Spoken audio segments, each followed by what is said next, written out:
DSP Sandipan গাৰ্গে সেই মোবাইলটো সিদ্ধাৰ্থ শৰ্মাৰ হাতত দি থৈ আহিছিল সেই মোবাইল ফোনটো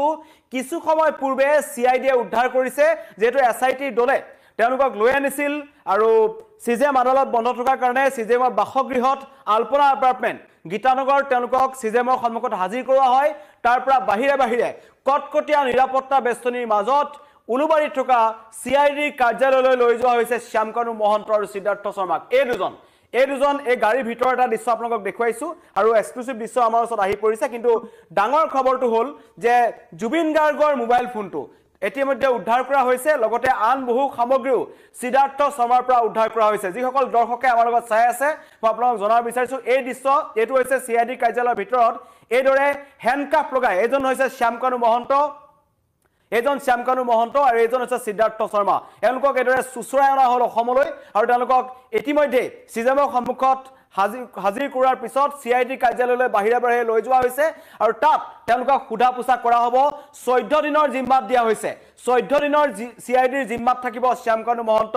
সিদ্ধাৰ্থ শৰ্মা এক্সক্লুসিভ দৃশ্য দেখুৱাই আছো নিউজ 18 অসম নৰ্থ ইষ্টত এইখন গাড়ী A037550 এইখন গাড়ীত লৈ অনা হৈছিল একদম দাগী অপৰাধীৰ দৰে হ্যান্ডকাফ লগাই এজন শ্যামকানু মহন্ত যিজনে অসমৰ সাংস্কৃতিক বা উদ্যোগৰ ক্ষেত্ৰত ঠিকা লোৱা বুলি কয় লগতে এজন সিদ্ধাৰ্থ শৰ্মা তেওঁলোকক লৈ অনা হ'ল কিন্তু ডাঙৰ খবৰটো হ'ল যে জুবিন গাৰ্গৰ মোবাইল ফোনটো উদ্ধাৰ কৰিছে যাক লৈ পেলাই বহু জল্পনা কল্পনা আছিল যে এই তাৰ পৰা মোবাইল ফোনটোৰ পৰা বহুত তথ্য প্ৰমাণ এজন সিদ্ধাৰ্থ শৰ্মাই মুছি পেলাব পাৰে অত্যন্ত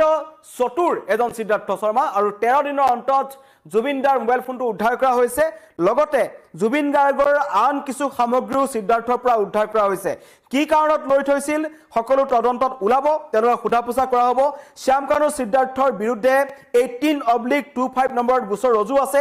বিএনএছৰ 12টা ধাৰা সন্নিবিষ্ট কৰা হৈছে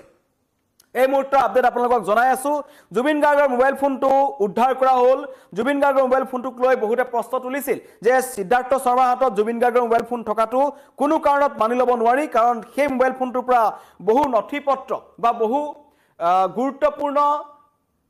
তথ্য তেওঁলোকে মুছি পেলাবলৈ সক্ষম হৈছে নেকি তাক লৈ জল্পনা কল্পনা আছিল কিন্তু অৱশেষত জুবিন গাৰ্গৰ মোবাইল ফোনটো উদ্ধাৰ কৰা হ'ল আৰু এইদৰে সুচৰাই অনা হৈছে শ্যামকানু মহন্তৰ সিদ্ধাৰ্থ শৰ্মাক দাগী অপৰাধীৰ দৰে তেওঁলোকক হ্যান্ডকাফ লগাই অনা হৈছে আৰু তেওঁলোক দাগী অপৰাধী আৰু সেই কথা প্ৰমাণ হৈছে কোনো ধৰণৰ ৰাজ আতিথ্য ইয়াত দিয়া হোৱা নাই এটো কথাত অসমবাসী ৰাইজে যি বিচাৰিছিল তেনেকৈ